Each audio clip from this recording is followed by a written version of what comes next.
এইটা এমন একটা গল্প যেখানে আছে সীমাহীন সম্পদ, ক্ষমতা আর এমন এক অন্ধকার রহস্য যা আমেরিকাকে একেবারে ভেতর থেকে নাড়িয়ে দিয়েছিল।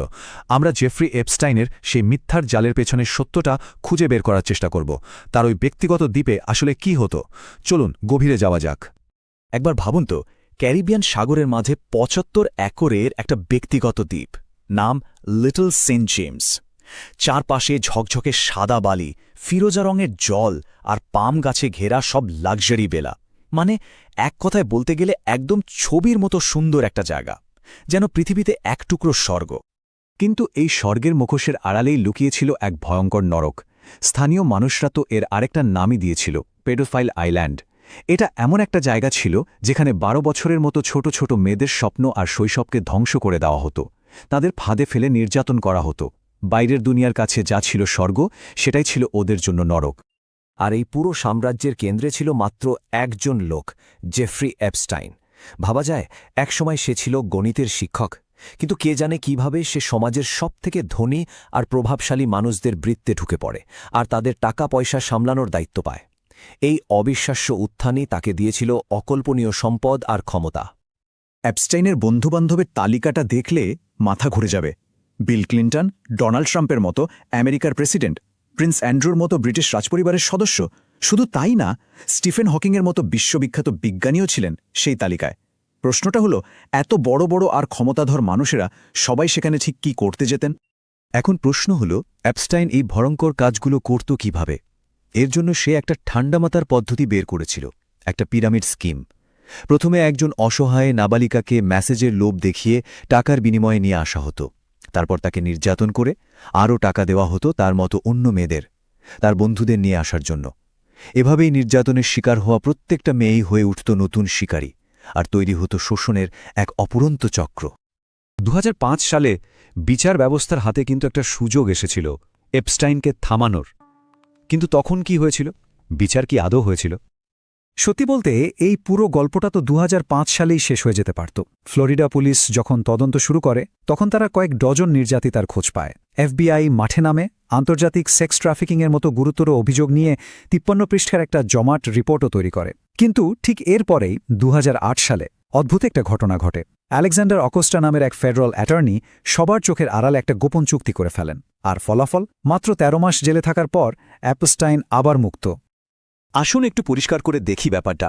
অভিযোগ ছিল আন্তর্জাতিক সেক্স ট্রাফিকিং, যেখানে অন্তত ৩৬ জন নাবালিকা শিকার হয়েছে।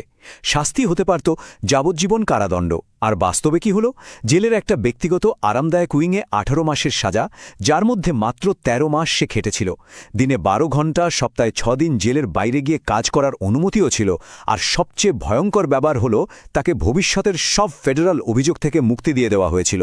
এখানে বিচার শুধু অন্ধ ছিল না, বিচারকে একরকম কিনে নেওয়া হয়েছিল। আর জানেন এই অদ্ভুত চুক্তির পেছনের লোকটি কে ছিল? সেই আলেকজান্ডার অ্যাকোস্টা, যিনি পরে ডোনাল্ড ট্রাম্পের প্রশাসনে শ্রম সচিবের মতো বড় একটা পদে বসেছিলেন। যখন সবাই ধরেই নিয়েছিল যে এপস্টাইন এবারও পার পেয়ে গেল, ঠিক তখনই একজন সাংবাদিকের কলম পুরো খেলাটা আবার ঘুরিয়ে দিল।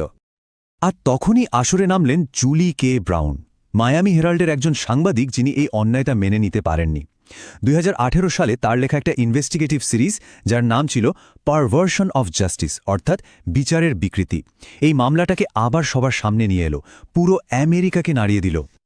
ব্রাউনের রিপোর্টের পর সাধারণ মানুষের মধ্যে প্রচণ্ড ক্ষোভ তৈরি হয়, আর সেই চাপের মুখেই প্রশাসন বাধ্য হয় নিউ ইয়র্কে অ্যাপস্টাইনের বিরুদ্ধে নতুন করে তদন্ত শুরু করতে।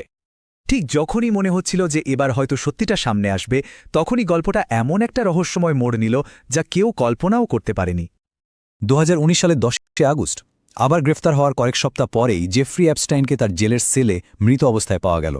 সরকারিভাবে কারণ বলা হলো আত্মহত্যা। কিন্তু এত বড় একটা মামলার প্রধান আসামি, যার কাছে এত গোপন তথ্য ছিল, সে এভাবে আত্মহত্যা করবে?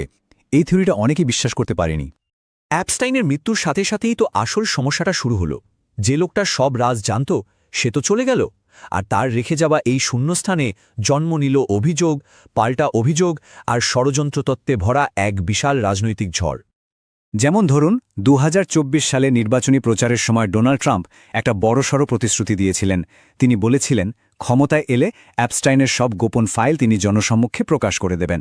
তাকে যখন সরাসরি জিজ্ঞেস করা হয়, তিনি বলেন, হ্যাঁ, আমি এটা করব। কিন্তু ক্ষমতায় আসার পরই ভোলবদল।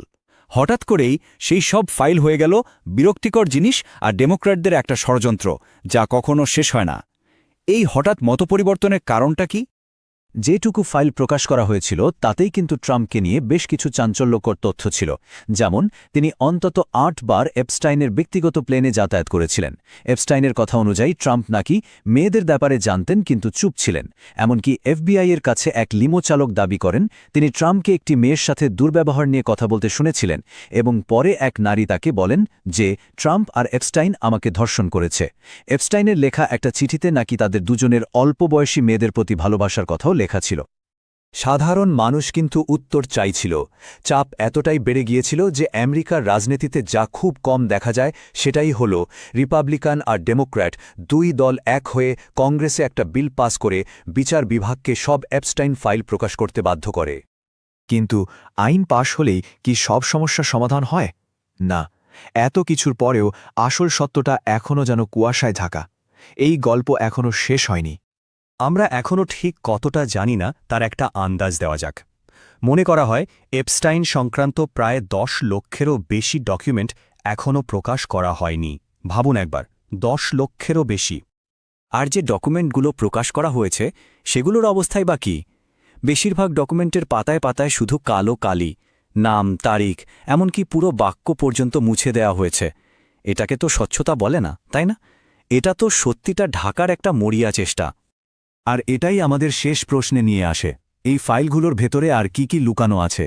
কোন কোন ক্ষমতাধর ব্যক্তিদের নাম এখনও আড়ালে রাখা হচ্ছে? জেফ্রি এপস্টাইন আর তার সঙ্গীরা যে বিশাল ক্ষতিটা করেছে তার পুরো ছবিটা কি আমরা কোনোদিনও দেখতে পাব?